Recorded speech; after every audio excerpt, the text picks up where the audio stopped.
Welcome to today's episode of CLCI Live, brought to you by the award-winning and ICF accredited school, Certified Life Coach Institute. Sit back, relax, and enjoy today's episode.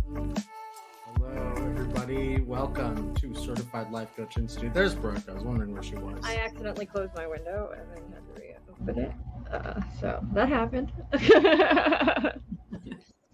For those of you wondering why I'm dressed so luxuriously, this is the present they got me. And I'll be wearing it for every live we do from now on. Your uniform. Yep. I have CLCI embroidered on it. Yeah, we should have done that. Oh, my name embroidered on The it. bookcase is kind of perfect, honestly. I know, right? His bookcase background is. Yeah. You gotta find Real, unfortunately. I think not we can tell real. because when you put your arms up, they disappear. So I think it's kind of a dead giveaway. We need to get you better lighting for your green screen. All right. Before we begin with this topic, I'd like to proactively invite everybody watching to please participate in the conversation, comment, join in on the discussion. We are monitoring chats on several channels. So please, please, please put your thoughts, comments, questions, anything into the chat. And we want to hear from you. We are begging to hear from you. So please, please, please join in the convo and share your thoughts. Now we can talk about what it is that we're talking about. Yeah. Which is... Nobody wants to share, apparently. I thought we had a clever title. I don't know what. We're all being reactive, I guess. None of us are being proactive. Nobody's being proactive. Proactive versus reactive. The benefits and drawbacks of each and how it applies to coaching somehow, whether that's being a proactive coach or a proactive client. Pros and cons list. Okay. So, Fantastic. I mean, there's a similar word in both words. There's active. You have to be active to be either reactive or proactive. What does being proactive mean to you guys? Well, Now you have me thinking like deactive and like what is the opposite of Post-active. when would I not have to be active and what would that be?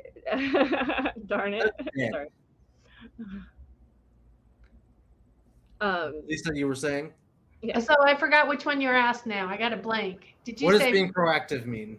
proactive? Proactive. Actually, I used it often in my coaching sessions. Proactive means you are prepared. It means you have prepared yourself for possible outcomes. It is a place where you aren't flying off the handle, that you have different options available to you because you have thought them through. I would say proactiveness has a lot to do with consciousness. You're aware of exactly what you want your outcome to be, and you're working towards that outcome or goal or situation that you plan to achieve or be in. I think of being proactive as being responsible and causing events to happen. So if I don't know, I wanted to plant a tree in my yard, being proactive would mean I would go and buy the tree and then plant it in the yard rather than wait for a squirrel to drop an acorn and hope that a tree, grows. Well, it would be planning. I think you would even plan what tree. You'd have research what tree you wanted. So there's some research behind it as well. Yeah. And But there's that component of I'm actively putting my mind to something and then I'm following some plan, whether it's a good plan or a not so good plan, to enact it somehow. Yeah, I think Lula put it very short and sweet for us, finding a solution before you have to deal with it. Jen? Yeah, I like what she said about finding a solution before you have to deal with it. I don't know. I just think of like health, like being proactive about your health always comes to mind with that word. Finding the solution now, potentially avoiding consequences later. But then my mind is like, can you be proactive and still have consequences? Yeah. Yes, that's Yeah. where being reactive could be knowing how to be reactive could be a benefit rather than just being passive. I don't think they're mutually exclusive. I don't think you can have one, either only have one or the other. I think that they can both work in tandem. I think that they can both support one another. I think that there is a word that Psychology Today used in one of the articles we read that I think is kind of distinctive when we talk about being reactive, and that's the word hyper reactive. So like Mhm. when we get there, I think that it will be something that we want to clearly define what might mean by the difference between being reactive and then being hyper reactive. There also may be cases where people are hyper proactive, and that could be a detriment as well. So, again, we're swinging from one end of the spectrum to the other, and we know that we want to avoid that if we, in most situations, I would say. Um, So I what think, is maybe yeah. what does being reactive mean then? We discussed what proactive is, what are our thoughts on that? What's being reactive? There's a phrase that comes to mind for me. It's sort of that is kind of maybe a blanket, but statement. But there's when you're happening to life, and then it's when life is happening to you. And to me, reactive is when you're in that space of life is happening to you. Um, so you're just having to maneuver through that and find your way through, but you're not happening to life. Like you are not being making active choices and decisions. Instead, you're just in this state of sort of as things come, whether it be stimulus or what have you, you react to it. Instead of being that consciousness that Jerome talked about of, oh, okay, wait, I'm not going to react. I'm going to pause that and do this instead. And take the steps to do that or what have you. I don't know. Does that make sense? Mm-hmm. Yeah, just polar opposite of what it is to be conscious. I think it's more, maybe not polar opposite, but on the other end of that spectrum, you've got it's for being reactive. It's a little bit more instinctual as opposed to being conscious about the scenario. You're just kind of, again, yeah, moving in the direction whichever you're being pushed to move towards or from. That was one of the things I was going to bring up is that we probably are, when we're using our frontal cortex, that non-reptilian brain, we're probably in a more proactive space, whereas when we're using the more emotional part of our brain, the amygdala, the things like that, we're reacting. Although there is a step like before that kind of decides which way we're going to go, but I would say that kind of is a different. There's like, I think, I don't know. Emotions don't necessarily have to come into it, but I think that again, it's the differentiation of, are you making the choices or are they being made for you, and you're having to figure out how to get through that. Yeah. I mean, there's times that we definitely have to be in a reactive place, right? You know, if we're coming to a sign that says the bridge is out, and we have to react in that moment. We have to not go, let me think about how I want to plan this and how, right? But it's usually based on other things we've experienced, like even the words, do we know what they mean as we're describing what proactive and active is?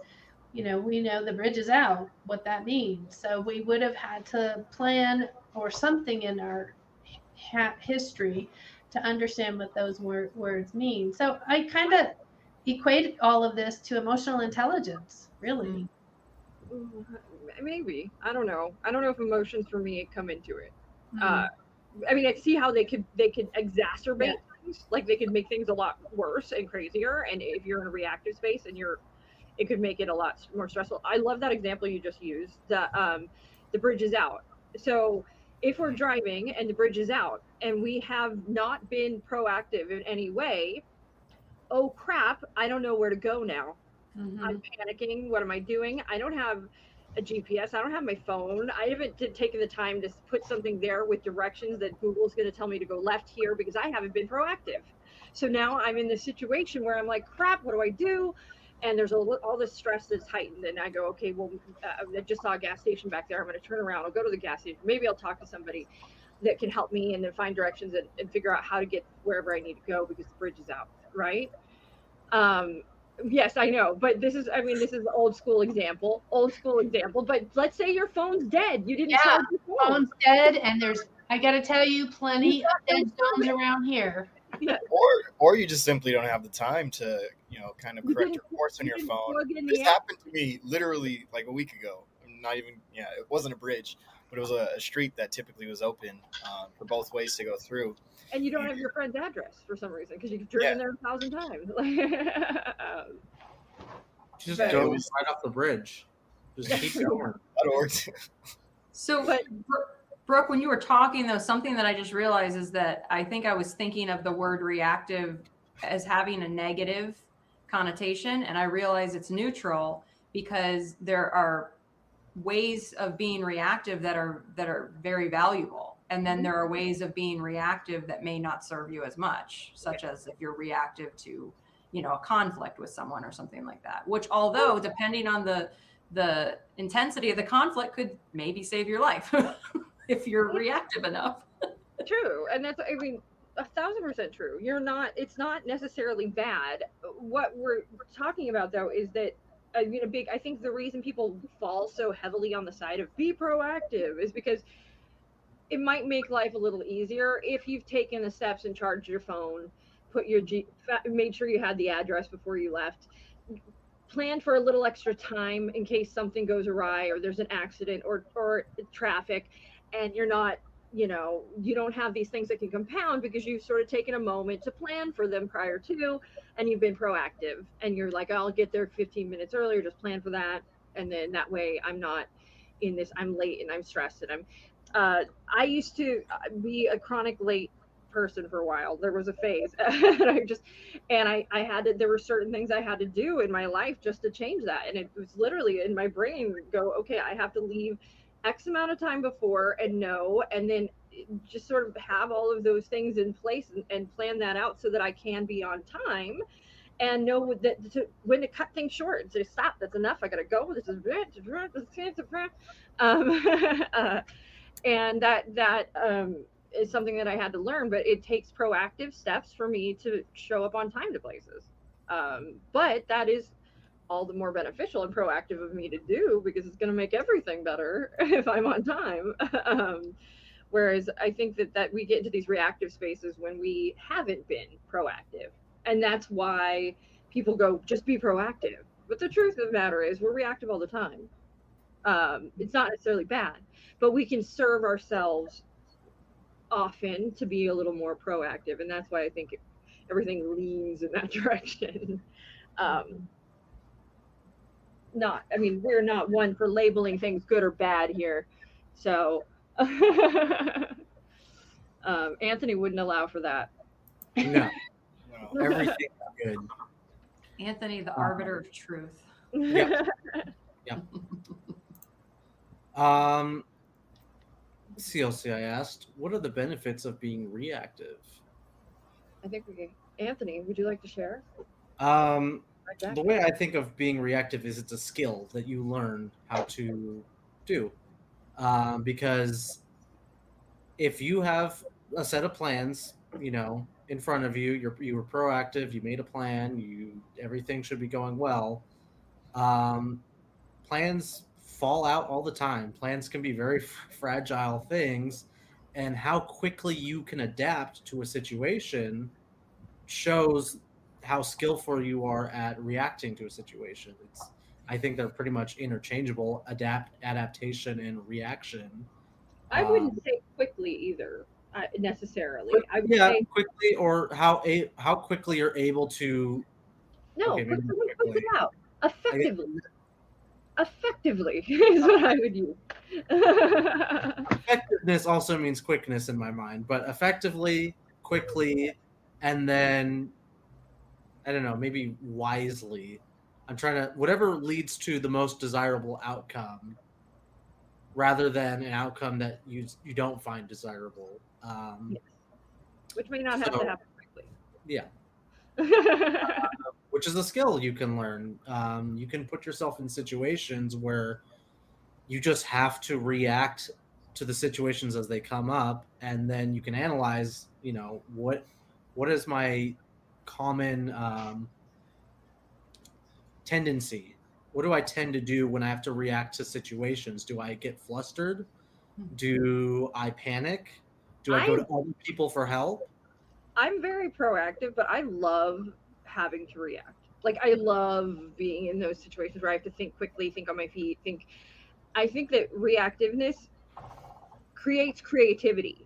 Like I think that I think if we were proactive all the time, it'd get kind of boring. Like if everything went as we planned, and life would kind of be very expected. Like we would know what was coming, we would know, but it wouldn't be that exciting. Like, and we wouldn't be very creative people. And maybe this is where it can get unhealthy at times, right? We're gonna create our own situations that we have to react through because we enjoy the thrill, but that's not necessarily what I mean. But it produces creativity. Even you could take a group of people and say everybody's planning, we all think it's go, and throw a deliberate wrench in, and just to see the strengths in people in those situations and see what they do and see if they can plan their way out.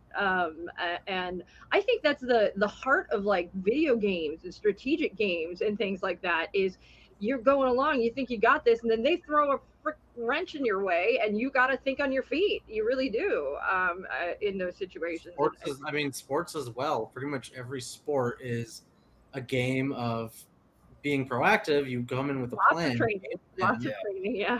And you have to react to all the changing elements and the randomness and the other team opposing you. When you have someone opposing you in something, then you really have to react. I'm for some reason I just thought of Game of Thrones. We're watching the new series where random horrible situations will just arise and you have to react to it, and you have to react fast because people depend on you.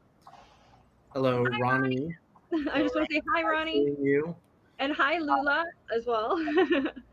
So yeah, when you have a lot of responsibility, on your plate, and you're responsible maybe for your family. I gotta hold on 1 second. Yeah, everybody's phones are ringing. My phone's mine's ringing in my purse right now. Whoever just called CLCI, I'm so sorry I hung up. I put myself on do not disturb. Anyways, if you have people who depend on you, your reactions to situations matter, not just to you, but to people you work with, your family, your friends, things like that. So your ability to react well in situations. I'll say not only that though, like a really proactive person is planning for like the reactions of other people. Like they are like that is part of like the planning process as well. So it was probably may do this or this. This is how it's going to go. So this is how we're going to account for that. And then they're really trying to get but it doesn't always go as planned. A lot of times it probably very much does not. Lisa, I have an example of something that I witnessed. It was witnessing as you guys are talking. I thought of the two motorcycles got in a major accident in front of me. I was back in Cali at the time on the 405 going north, going home. And these two young men were doing crazy stuff, popping wheelies. One nailed like the edge of a car and then proceeded to crash into the other motorcycle on the 405 before COVID. So that's a busy freeway. And interestingly enough, the reaction of the busy highway is everybody gave them lots of room. I'm like, I don't even know when does that ever happen? But they were on the ground and all the cars had started to slow down. So their reaction to the crazy Papa Wheelie is cars started slowing down. On the 405, it came to a complete stop for these, I want to call them yahoos who are popping wheelies unsafely, no helmets, t-shirts, right? Not even landing on the ground. They were not thinking proactively about But that's getting- what They weren't, but pardon? they weren't, but others were. Yes. But others were, but they're reacting. So where does proactive and reactive? The 'Cause proactive that was kind of both, wasn't it? Well, it comes, I think the proactive is that they have had enough experience and knowledge to recognize what's going on in front of them and then know that they need to slow down and proactively give them, like, know that if they don't, I think that where if it had another reactive is if a car had been distracted and then saw it and then ended up swerving at the last moment and we're reacting. That's a big reaction, right? And it can cause a chain of other reactions as well, which is kind of, I think that's the other reason that people drive home this concept of you must be proactive, because I think it what it does is it generates not conformity, but a consistency, conformity too for that matter, but consistency. And what does that do for everybody else? It helps everybody else be able to predict, and so it's like a self-sustaining sort of, and if you're proactive and I'm proactive, then everybody's plans are all going and we all know what's going to happen and everything's puppies and kittens and it's great. And so I think that's why that people really push for this proactive mindset is not, it's for self-preservation as well. It's for your success and for the success of everybody else around you.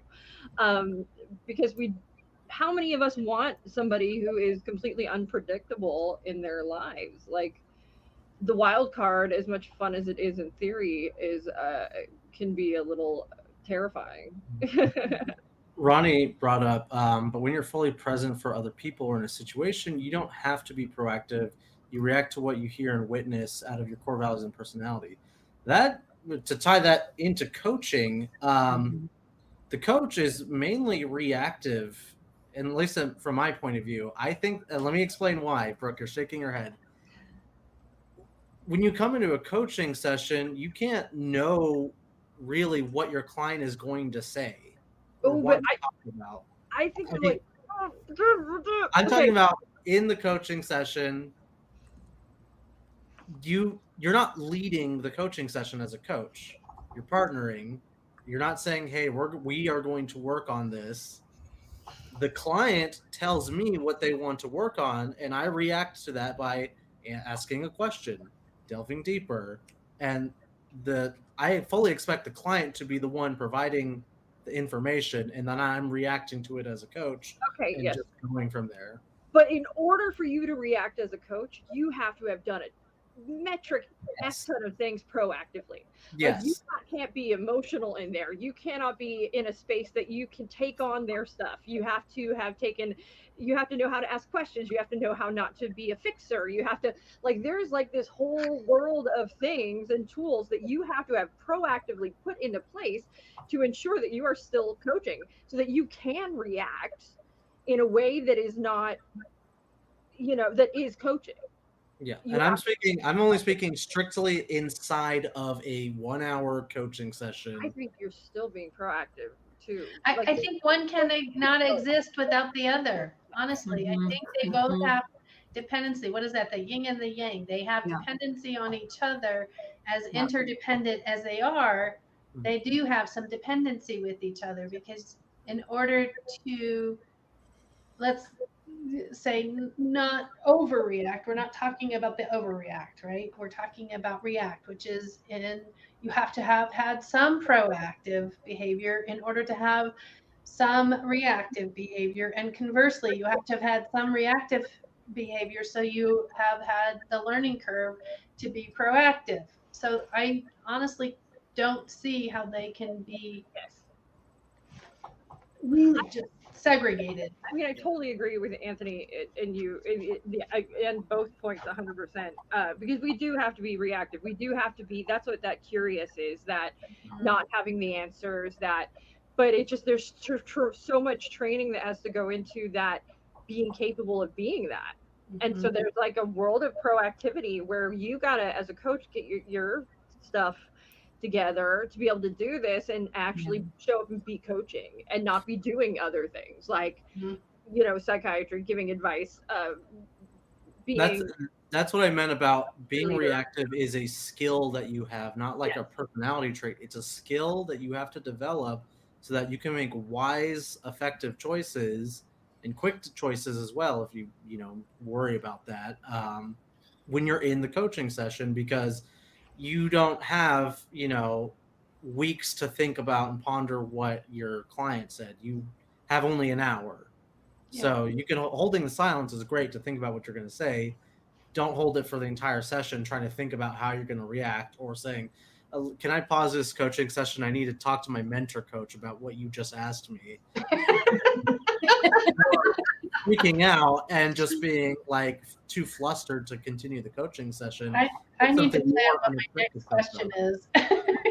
Yeah. So, or being a little too proactive and saying, okay, before we do the session, can you come up with a plan for me that we can follow through the entire hour of talking points, and we won't deviate from that, so I don't have to react to anything unexpected.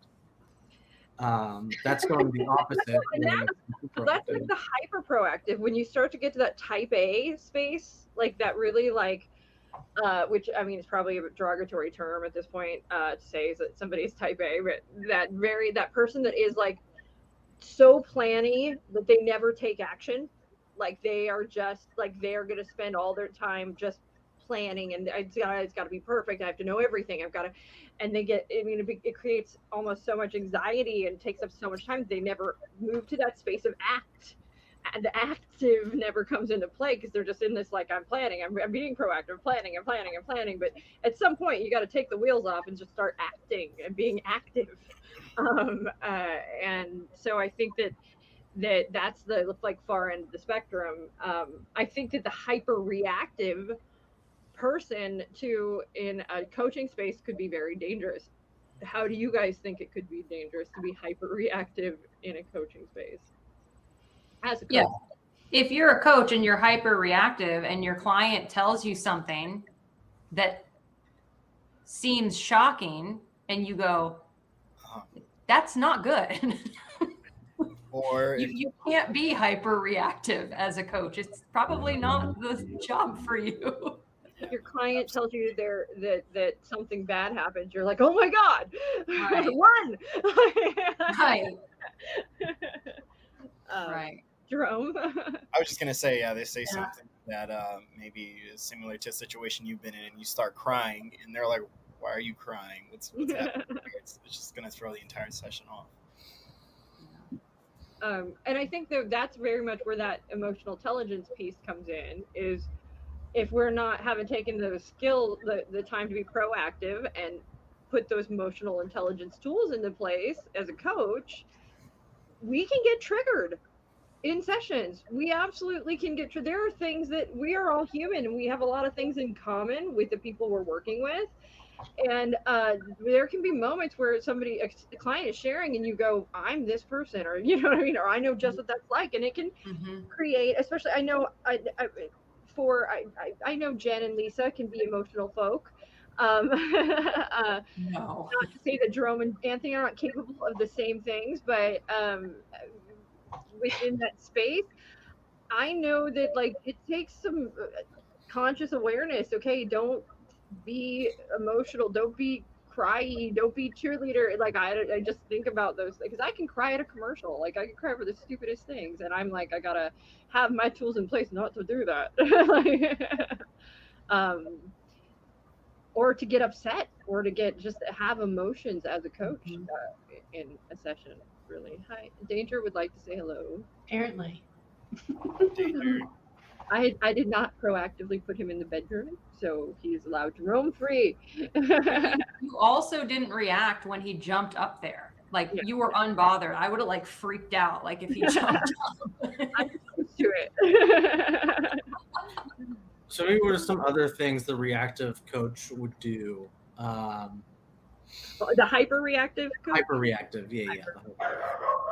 In a session. They I could would easily be caught taken down rabbit holes. I would imagine it would very easily be able to be taken down a rabbit hole with a hyper-reactive coach. a coach that's quick to refer out, maybe too, not allowing their client to actually speak their piece, and prior to them actually realizing that potentially this can be handled with coaching, they hyperreact and just, you know what, we can't do this. Let me refer you to somebody else. Yeah, I think, Jerome, that's a really good point. It makes me think about when a client says something about their past. A hyper-reactive coach is going to be like, oh, we can't go there. We can't go there. That's therapy. Can't talk about the past. They're going to like have that, you know, hyper-sensitive reaction to it. And it's not always true. The past can be spoken about. It's not like it's taboo. It's just you have to stay in what it means in the moment, what it means today. I think it would be really hard for a hyper-reactive coach to hold silence. Oh my gosh, they're so filled with advice. They're filled with, I have to have the answer for them. That's what everybody comes to me about. I need to tell them what to do. Otherwise, they cannot figure it out for themselves. And there's a very small subset that might not be able to, and that's a different gathering than coaching. But in the space, most of us, you know, we have a lot of things that we look up, and Google is our best friend. You know, so we are not incapable, right? We are capable. Our clients are capable.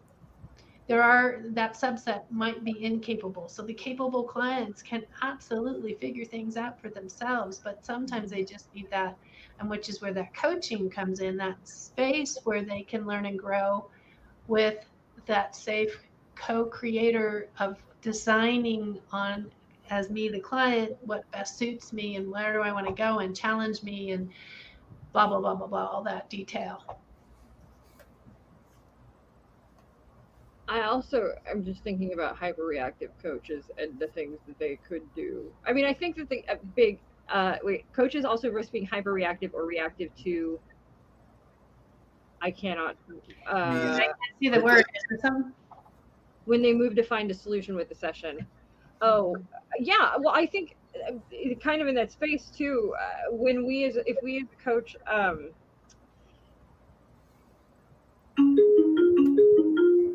oh no. Quick, she's right quickly. Okay. None of us turned our phones off. Quickly, yes, to find a solution. I agree. Like, we've got to solve this. We've got to, and that's almost, I don't know if we call that hyper reactive. That could be hyper proactive too. Just deciding that there needs to be a solution when the client may not need a solution. We just gotta ask what they need, and instead of trying to present it with them or deciding what they need, because that could be hyper proactive. Truthfully, okay, what are we going to do to solve that? Well, if the client hasn't presented that they need a solution for it, we're not the ones that need to tell them that they need that solution. Do you think a hyper-reactive coach also, when a client brings a goal or a problem that they want to solve, that the hyper-reactive coach immediately just focuses on that rather than going deeper and coaching the person as a whole and seeing what's really under there? Yeah, that was the problem for sure. Yeah, I think so as well, because like a coaching session, really, if you wanted it to, could be resolved in 5 minutes. Okay, you tell me what you're going to do, what you want to do. Okay, tell me how you're going to do it. Okay, you told me how you're going to do it. Go do that. We'll meet next time. Just like, the pure reaction to get the coaching session done with as fast as possible. You know, that's. But I think that Not a good coaching session, but it's just a reaction. But that's where those proactive pieces come into play, where we as coaches know, okay, people are coming to us. Why are they coming to us? Well, they're coming to us typically because there is something in their lives they want to accomplish. They have not been able to successfully accomplish yet by themselves. And it may not be yet. It might be something that they've just always thought about, but they just haven't done it. But it is yet. Like if we have, I'm here. I want to be here. I may not even know what here that I want to be is, but I just know I want change. I know I want something to be different, right? And that's the truth. People aren't hiring any coach because everything's perfect and they've got everything they want in the world. They have it want for naught. We're going to coaches because there are things we want to do, resolve, handle, etc. And so what we as coaches know, we've proactively, is that there are some things that if we've gotten our training that need to happen that will help assist that person get to that point. And while we do let the client lead, we know that emotional relevance, SMART goals, we know that there are very tangible tools that we bring this knowledge with us, and we coach our client to those spaces. Yes, they're leading, but the reality is these tools get used in there, and that those tools have all been learned proactively, and that's what really fills out the session. We know to listen. We proactively learned to listen to our clients for those moments, to when to challenge our clients, when to do all of those things. Otherwise, Anthony's right. The session would be 5 minutes and be like, okay, and I don't think many people would be back, and I don't think a lot would be accomplished. So I think that is because that's what you're getting in the outside world. Ultimately, most of the time, you're getting that non-coached reaction. You're getting that advice. You're getting all of those other things, and then as a coach, we proactively learn the tools to not be entirely and we use them reactively in the session. There we go. As needed. One thing that I do want to acknowledge, though, in either situation, we are being active, which is, I think, a good thing, because at least we're doing. If we're being proactive or reactive, at least there are things happening, and we're not just stuck in this space of just do nothing. Yeah, a lot of the blogs and videos I've seen will say that, like, they'll make evaluations and give traits to people who are proactive and reactive. I don't really like that, but one trait I see is like, oh, reactive people are passive and like they just let things happen to them.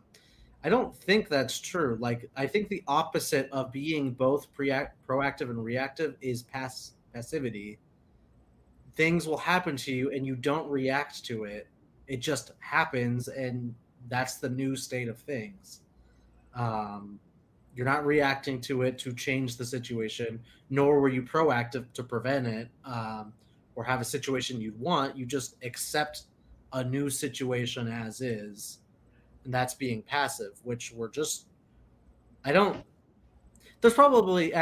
are probably situations in coaching where the client realizes they just need to be passive in a situation and maybe find acceptance. But most of the time, the client is wanting to achieve something or wanting to come to some sort of resolution, which requires them to either be reactive or proactive, which I guess kind of dovetails into now, instead of looking at the coaches, we're looking at the clients, our proactive and reactive clients. What does that mean exactly, too? Like, for our clients, like, should we as coaches be seeking to identify whether our clients are being proactive or reactive? I am even on the fence of maybe even filtering your clients to see if they're proactive, reactive before you even start coaching them. I tend to enjoy coaching my proactive clients more than I enjoy the reactive ones, because they come into the coaching session with an agenda and things they want to talk about. Where sometimes coaching the reactive clients, it feels like it's pulling teeth at times, and they're waiting for me to take the lead. Or the ones who come in and have no idea what they want to do or what they want to work on. That's so interesting. And I'm not shocked now hearing you say that, Anthony, because I actually like the other client. I love when someone comes in and they have no idea what they want to talk about, because to me, it's a blank canvas and like the sky is the limit. And usually what's under that, I don't know what I want to talk about, it surfaces no matter what. It comes in the conversation. And they're like, oh my gosh, I can't believe that came out. And I'm like, so, okay, let's talk through that. let's not lose this. Let's I think this is a great point. How do we, so Anthony's preference is the client that comes in with the plan. Your preference is the one that comes in without the plan. So what would you tell Anthony to assist him with the client that comes in without the plan? How should he approach that as a coach to have the same result you do with it? Yeah, give me some advice, Jen. Okay, so I'm going to give you advice, but it's going to be from Sam. It's not mine. So Sam had the most amazing video put out in the alumni chat. And there was a quote that he said in the video that stuck with me. And so my advice would be this quote. And that is, he said, a coach's job is not to share advice, but to invite them to share the pieces of themselves that other people don't give them the space to share and make sense of. And so that space, when the client doesn't know, that's the space for them to share and make sense of. So what do you ask them? Usually when they start with I don't know, they also keep talking. So something emerges typically. Or if they say I don't know, I say something like, something where I show that it's not a problem. I show them that the fact that they don't know is not a problem. And I feel like that encourages them to just let it out, whatever is there. Okay, so right now, I have no idea what I want to be coached on, Jen. I have no clue. But I'm game for a short coaching session. Okay. Well, what's coming up for you right now, Brooke? If I'm game for a short coaching session, what's coming up right now for me? Yeah, I don't know. I have just sort of like the idea of fun in my head. I'm not sure what that means or why, or this might be kind of fun. Yeah. So what does fun mean to you?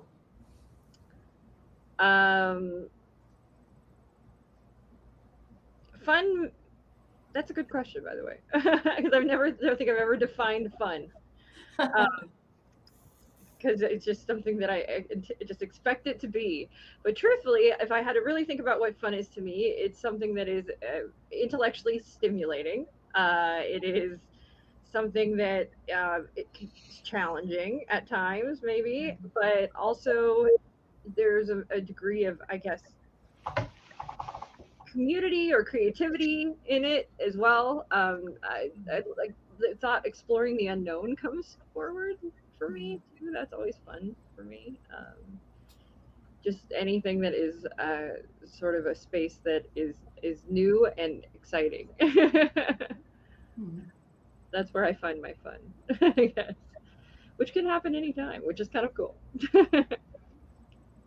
Can happen anytime. Yeah. Like, this is fun.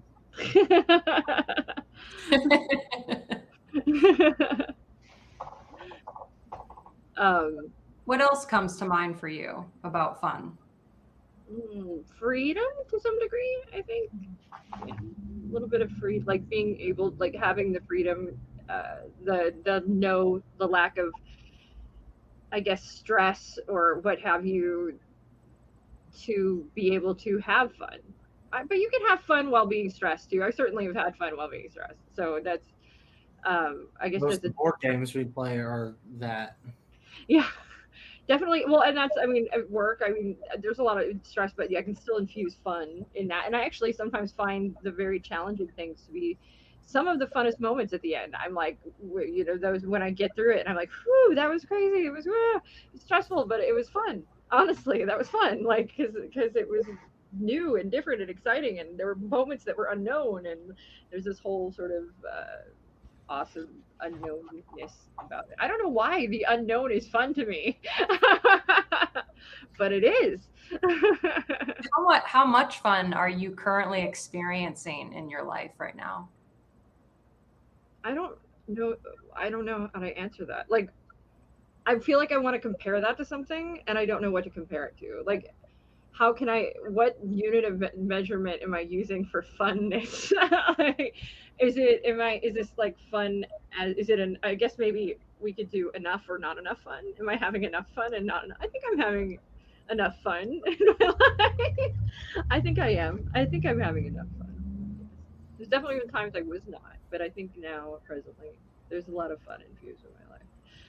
So it sounds like you're not necessarily wanting to add more fun into your life. What are you wanting to add more into your life?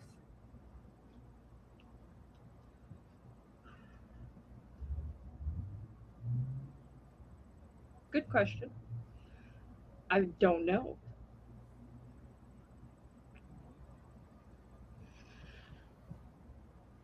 Good, I don't know question. And I'm thinking, so now I'm coaching myself. I'm asking myself, what don't you know? Why don't you know? What's going on? What's this I don't know about?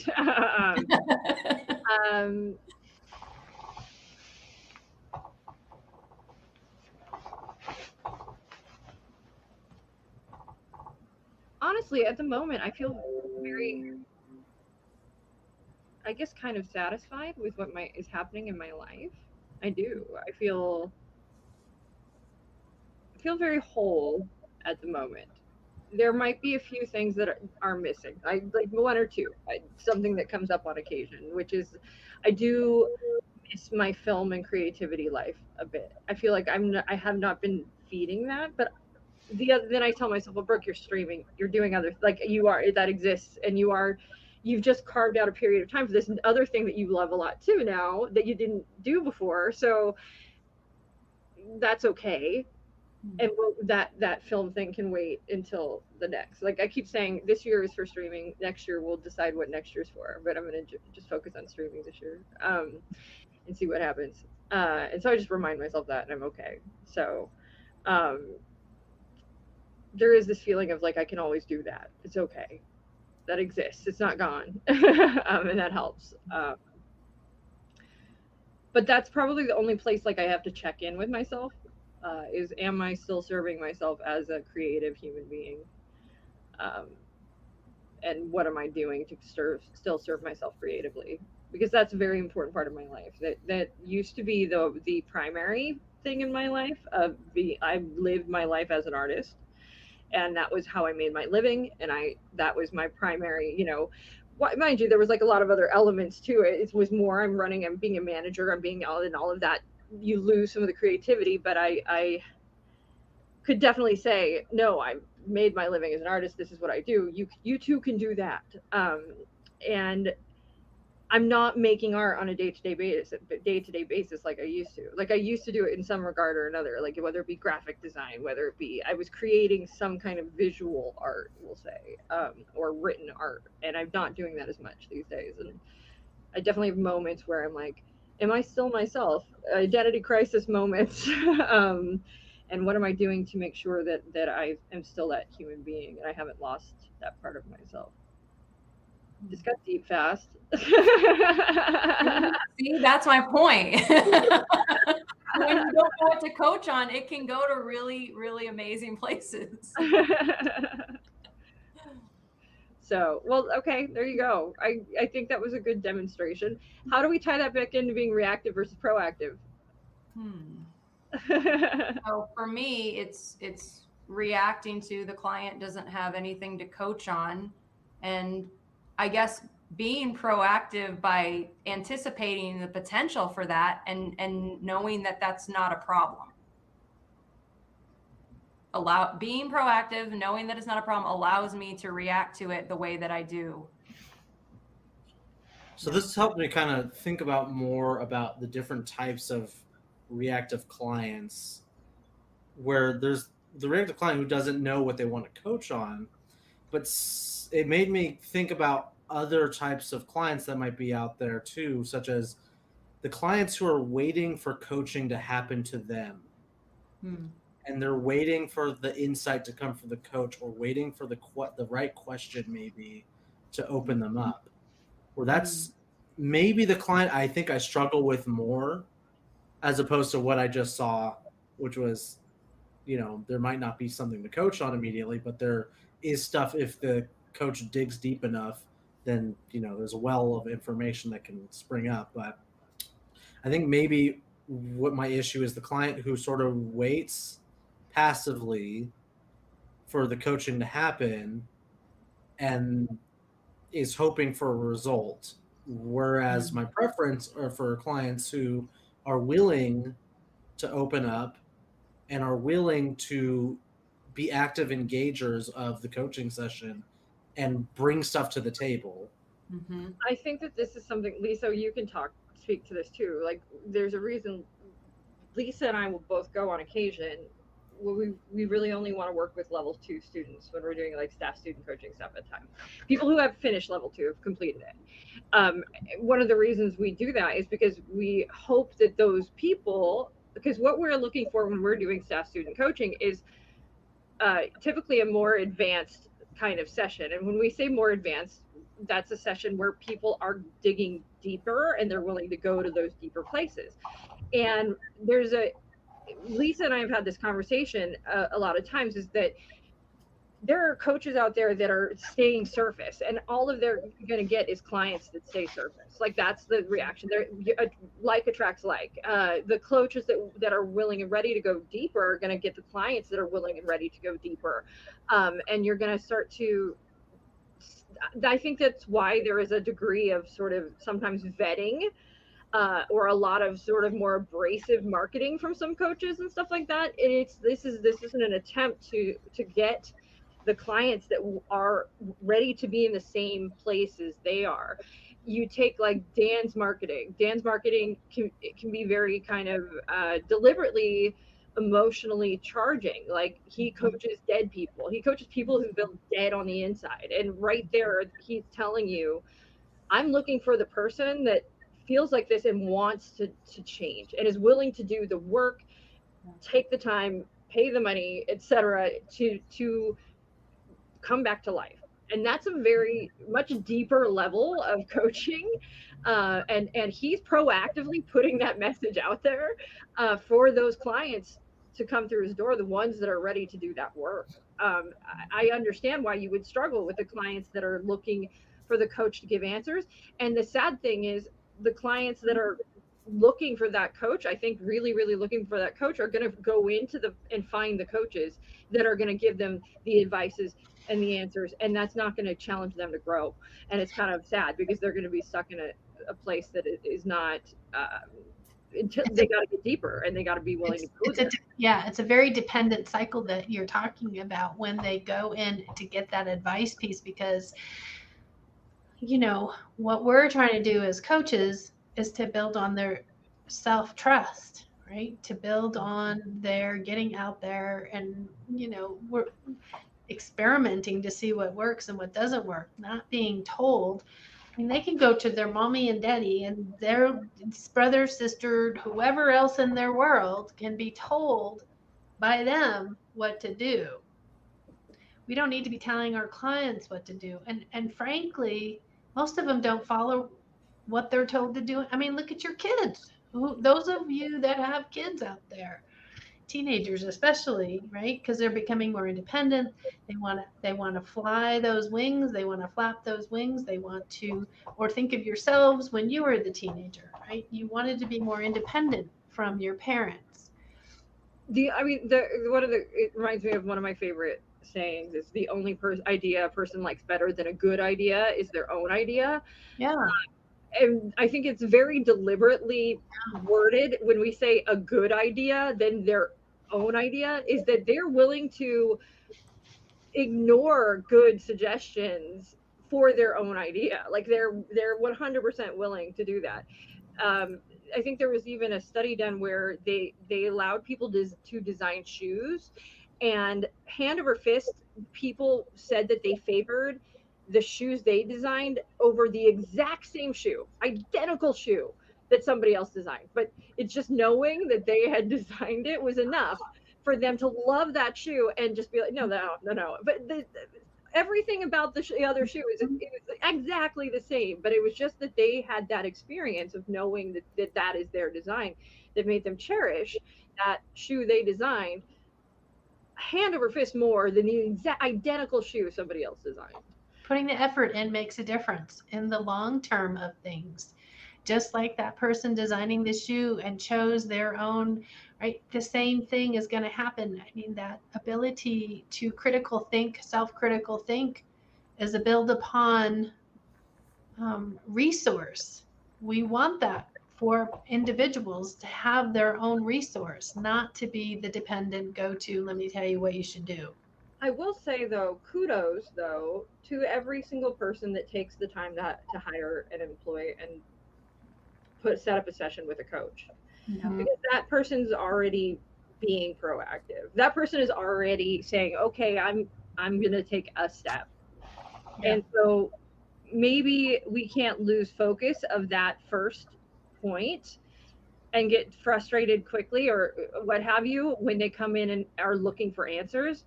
And we have to stop and remember for ourselves internally and acknowledge, well, wait, they're here. They took the time to be here. They didn't just blow us off.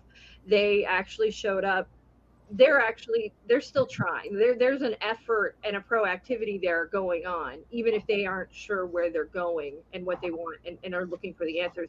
How do we as coaches help them to figure that stuff out? And it's probably going to be a longer road, which is going to be more frustrating, I'm sure, but or could be frustrating, but Anthony just likes it when it's easier. That's why.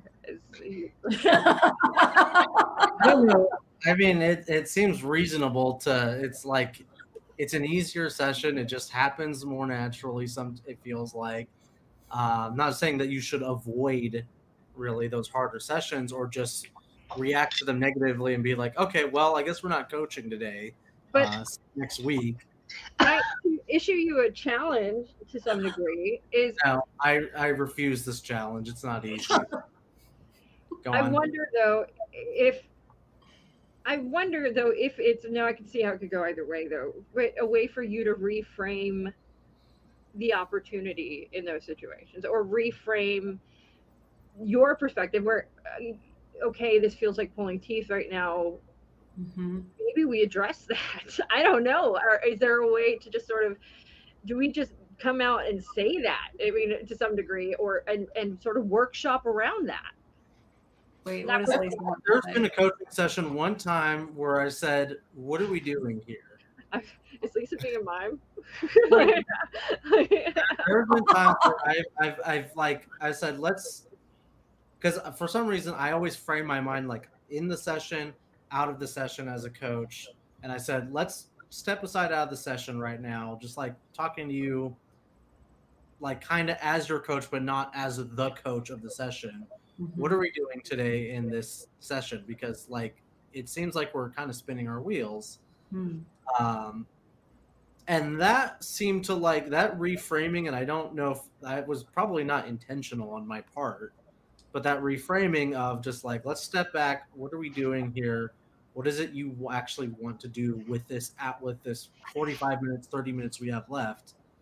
That kind of put things in perspective, and it seemed to work where this person sat and they thought, and they were like, I want to work on this. I'm like, okay, let's go for this. And then it just was like, it's like pushing the reset button on a computer that's like not working. It felt like just sometimes hit that reset button on the session just to clear the air and get things on track. But I'm kind of avoiding the question though. How do I reframe those challenging sessions as an opportunity? So when you were sharing that about that reset button, I mean, I think with that client, that particular client, it sounds like to me you already had a rapport going on with that client. So to use that terminology, that cadence, and let's pause this for a minute. Let me just check over here. That sounds like it worked for that particular client. So variations of that. There's going to be different language that you use with different clients that can do that. So, I want to challenge you for a moment. Right now, when I feel like we're running but not getting anywhere. What are you feeling? What's going on in this space for you? I mean, metaphors can work really well. There's all kinds of different things, but with that client checking in, I noticed that we're not going anywhere. What is it that you want? I think that's necessary too. Huh? I think if that's like, if you've got a client that's, doing the all over the place thing, right? I think it's necessary to do what you just mentioned. I think it's prudent of us as a coach to, at some point, before it gets to 15 minutes before the hour's over, just at least check in and go, okay, this has been all over the place. We got X amount of time left. What do you want to do? What are we doing to make this coaching session where you walk away feeling like this was a good session for you, or we accomplished something here?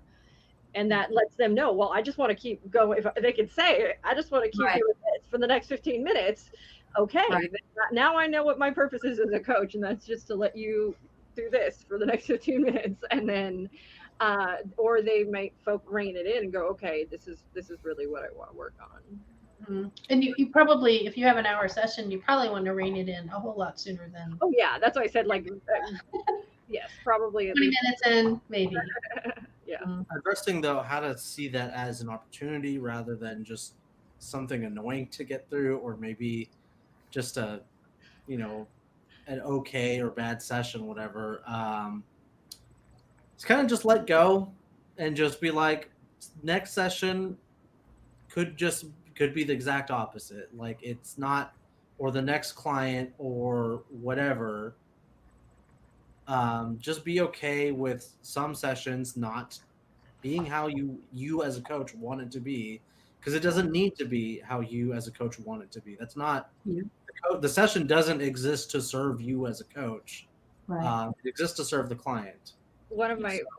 If it serves the client in some way, then okay, you've done a good job, even if your client is a bit more reactive than if it feels weird for you, but it's not about you, right? It's not about you. It's about them. So one of my favorite sayings also sort of came forward for that, and it might be something that I could repeat to myself in that situation, or tell myself afterwards, would be, it's just for now, it's not forever. So like, just know that this session, it's just for now, it's not forever. This hour might feel like forever because it's not doing what you want it to or going the way you feel like it should, but it's just for now. But what you're talking about is being attached to an outcome. And that's part of our training, is to not be attached to an outcome. Our client's job is to find out what they want their outcome to be, but it's not our attachment to what they find. Now, we're 10 minutes past the hour, by the way. So reactive to us ending the stream late. End it now. Any last thoughts? Or I think that was maybe a. I think that last thoughts are if you go out and do research on this topic, all you're going to find is a whole bunch of stuff that says be proactive, but shout out to being reactive as well.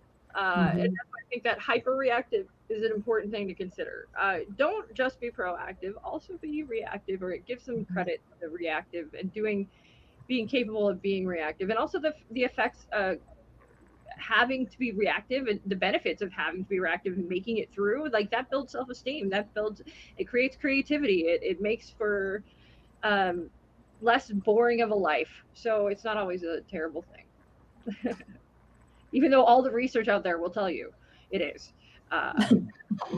It's not. You got a bridge that says out of order. Yeah. And you didn't know before, you have to be reactive. So I'll say, sorry. Go ahead. One of the greatest points Anthony brought up off this streamer is that he said, what about COVID? And COVID created, it was we had to react. Proactive things after, but ultimately we had to react, and it created a great deal of good things from react, the way we did react. So yeah. It's true. That was my final thought right there. Jerome, what were you going to say? I was just going to leave with the question, are you really being proactive if you're not allowing yourself to be reactive sometimes? And I don't know what the answer is to that, but you guys... The answer is no. I can tell you that right now. Yeah, okay. Great. I want to get on the answer there. I'm not seeing that as a rhetorical question. The answer is no. It goes for everybody out there. I would agree. Save you guys a couple minutes to think about that. I think that'll be it. Be sure to like, share, subscribe, comment, take our classes. You'll learn how to be properly reactive as a coach and then you're being proactive by getting your coaching certification done. Yes, you'll learn how to be reactive as a coach, which is a skill. So. Yep. I will say try and be proactive by setting aside an hour to join us next week, same time, Tuesday, 4 Pacific Standard. And until then, you guys have a great rest of the week. Hey everyone, thanks for tuning in to today's episode. Once again, this is brought to you by Certified Life Coach Institute. We're an ICF accredited school who certifies our life coaches in 3-day online intensive courses. In addition to other podcast episodes, feel free to check us out every Tuesday at 4:00 p.m. Pacific Standard Time on YouTube or Facebook for our CLCI Lives, where we get together and discuss various topics that are centered around sharpening your skills so you can become a better certified life coach. For more information, feel free to visit us at certifiedlifecoachinstitute.com. Until next time, be well.